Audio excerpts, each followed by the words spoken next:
Last year I did a excited and quick walk around of this thing in Douglas. I'm going to do a little slower walk around today. They've done a pretty good job keeping this thing in one piece.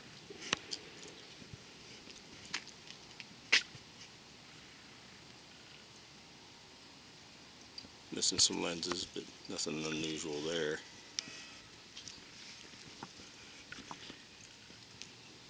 Here are the blowdown valves at the bottom of the steam chest. I'm pretty sure these are superheater pipes. Might be wrong. I'm 100% sure what that is. Steam exhaust, of course. Valves. Here's the control valve, piston rod, crosshead. Back up a little. You can see the sander hose down there. Valve gear. Air compressor. Air reservoir. His favorite, the whistle.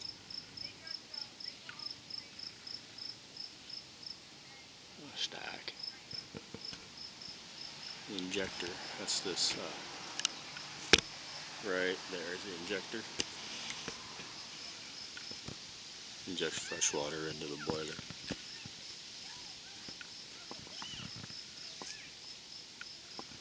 Excited little children. This is a sand dome. Two pipes coming down here and here. Those are the sander pipes. The one comes behind there and goes right here. It's supposed to go right there, where it goes to the sand. The other one we looked at earlier is right in front of that wheel there. Brake shoes and rigging. Air compressor. 2-stage. Main steam dome is there, where its throttle valves are at. And the piping that comes off for the generator. Dynamo, they called them. I'm not sure what that is. This is the firebox. Stay bolts. This is the ashtray here. Goes all the way up that way. You shook the ash out, it went down in the middle, back in there between the frame rails.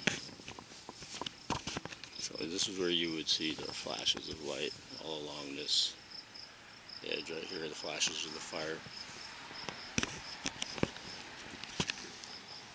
Timken sealed bearings. Pretty proud of that they were.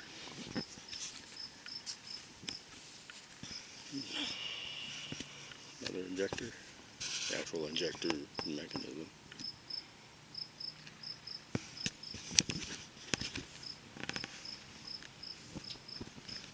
All the control valves in the cab. You can get up and zoomed in on them. There you go. Control valves and on and off valves.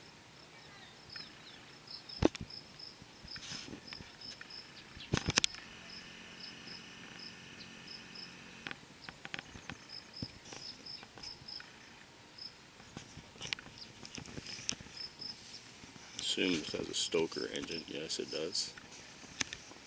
You can see the stoker pipe is here. Goes back to the tender. These must be the shakers for the different parts of the ash pan. Water lines. Shut off valves. There's where the stoker goes through. Sure, this wrapped line would be a steam heat line to keep the stoker from freezing during the winter. Toolbox. And of course, a big old monster tender. Had the all-weather cab, which was a lot more comfortable than the non-all-weather cabs.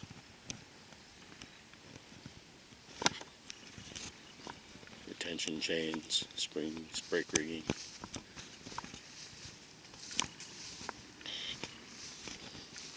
All the good stuff.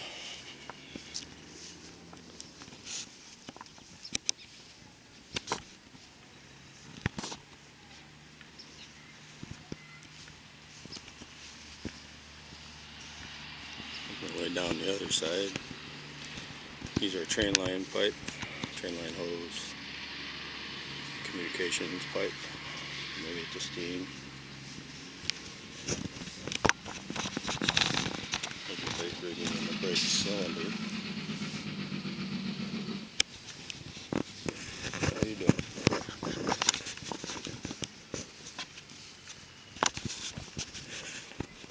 On the engineer's side, throttle valve. Throttle handle is this big black one right there. Big fat finger got in the way.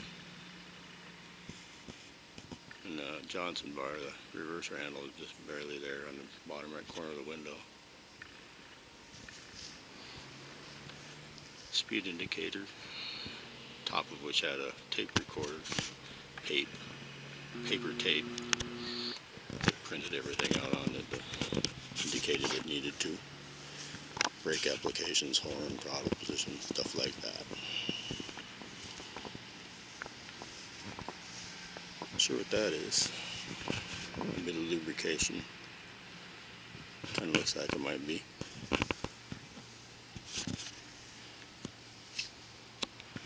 Yeah, this must be part of the auto air steam operated reverser. There's the handle goes up here in the cab. Comes to this thing right here to operate this lever, which would operate the valve, directing the steam or air pressure. I'm not sure which would operate this power reverser here. Makes it a lot easier to reverse the thing than manual. Another compressor, brake rigging.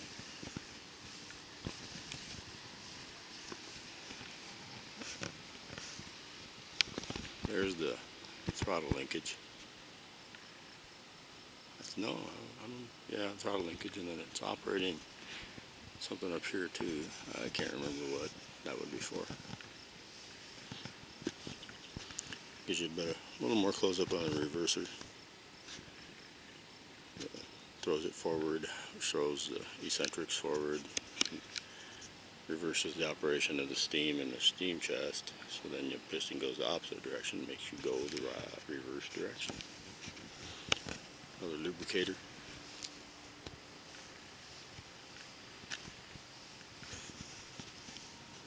Well, there we have it. That is a really big and beautiful engine. Well kept.